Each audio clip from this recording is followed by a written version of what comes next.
آج ہم دنیا میں دیکھتے ہیں کہ جانوروں کے حقوق ہیں، حتیٰ کہ درختوں کے بھی حقوق ہیں، لیکن جو مسلمان ہیں یہ ہر سال کروڑوں جانوروں کو ذبح کر دیتے ہیں قربانی کے نام پہ۔ تو یہ کیسا خدا ہے کہ اس کو کیا سکون ملتا ہے جانور ذبح کروا کے؟ ہم کیوں ایسا کرتے ہیں؟ دیکھیے، مسلمانوں کا آپ نام کیوں لیتے ہیں؟ کیا یورپ میں مولیاں گاجر کھائے جاتے ہیں؟ صرف ہر روز جانور لاکھوں ذبح ہو رہے ہیں، قربانی کے نام پر نہیں لیکن کھانے کے لیے ہو رہے ہیں۔ اور بعض قومیں تو میں نے پڑھا ہے، سنا ہے کہ وہ زندہ جانور کھا رہے ہوتے ہیں، وہ تڑپ رہا ہوتا ہے۔ تو مسلمان تو ایسا نہیں کرتے۔ تو مسلمانوں کا نام لے لیجیے۔ جانوروں کو ذبح کرنے کا طریقہ صدیوں سے انسان کرتا آ رہا ہے، اس میں مومن بھی شامل ہیں، کافر بھی شامل ہیں، مسلم بھی شامل ہے، غیر مسلم بھی شامل ہے۔ آپ نے اعتراض کرنا ہے تو قربانی پر کیجیے، سیدھے سیدھے۔ قربانی کیوں کرتے ہو؟ جانور ذبح کرنا تو کوئی چیز نہیں، وہ تو ہو رہے ہیں۔ کیا آج پاکستان میں، انڈیا میں، سعودی عرب میں، امریکہ میں، جاپان میں کیا جانور ذبح نہیں ہوئے ہوں گے؟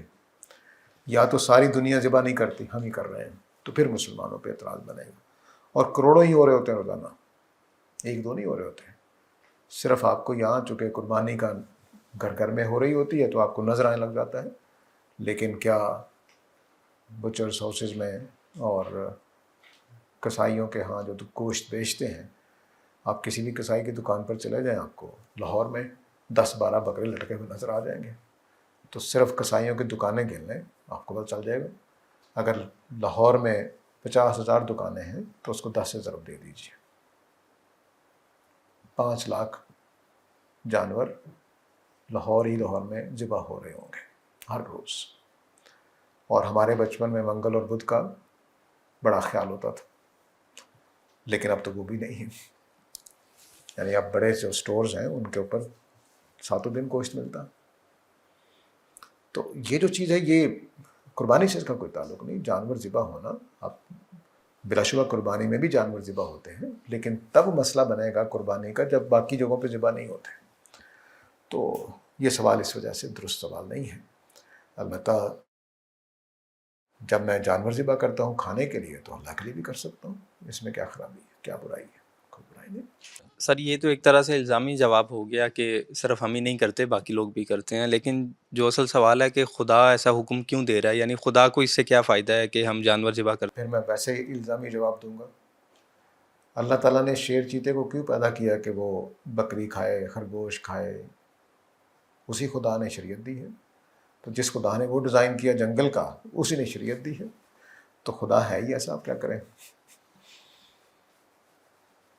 تو حقیقتوں کو دیکھنا چاہیے۔ اعتراضات کے لیے ضروری ہوتا ہے کہ جو آپ کے پاس معلومات ہیں اس کو درست رکھیں۔ تو اس وقت پوری کائنات کے اندر یہی نظام چل رہا ہے، اور یہ میرے خیال میں یہ خدا کے ہونے کی نشانی ہے کہ وہ جانور جو کھائے جاتے ہیں ان کی تعداد زیادہ ہے، جو کھانے والے ہیں وہ تھوڑے ہوتے ہیں، اس لیے وہ سروائیو بھی کرتے رہتے ہیں۔ اگر شیر چیتے اتنے ہو جائیں جتنے خرگوش پیدا ہوتے ہیں، اور جتنے ولڈر بیسٹ پیدا ہوتے ہیں، اور جتنی گائے پیدا ہوتی ہیں، تو اگلے ہفتے جنگل خالی ہو جائے گا اور پھر شیر چیتے ہی فوت ہو جائیں گے آپس میں کھا کھا کے۔ تو پورا ایک نظام ہے اس کائنات کا، اس میں جو سائیکل ہے ڈکے کا اور دوبارہ پیدا ہونے کا، وہ اس کے اندر موت لازمی ہے۔ قرآن مجید نے کہا ہے الذی خلق الموت والحیات، سورہ الملک میں پہلی آیت یہی ہے کہ بڑی ہی بابرکت ہے وہ ذات جس نے موت اور حیات کا سلسلہ پیدا کیا۔ تو موت اس کی حقیقت ہے اس دنیا کی، تو اللہ نے بنایا ہی نظام موت والا ہے۔ جب وہ قیامت والے دن موت کے بغیر والا نظام بنائے گا تو پھر آپ کو پتہ چلے گا کہ وہ بھی ایک نظام ہو سکتا ہے، لیکن فی الحال یہ نظام موت پر کھڑا ہے۔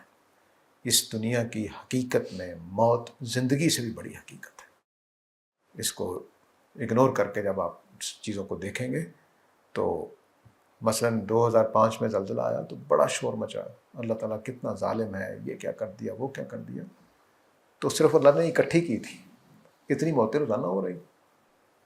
ہسپتالوں میں چلے جائیے تو میرا خیال ہے کہ ہر منٹ میں 10 لوگ شاید دنیا بھر میں مرتے ہیں، کچھ اس طرح کی ڈاٹا۔ تو کیا تھوڑی ہے ہر منٹ میں 10 لوگ؟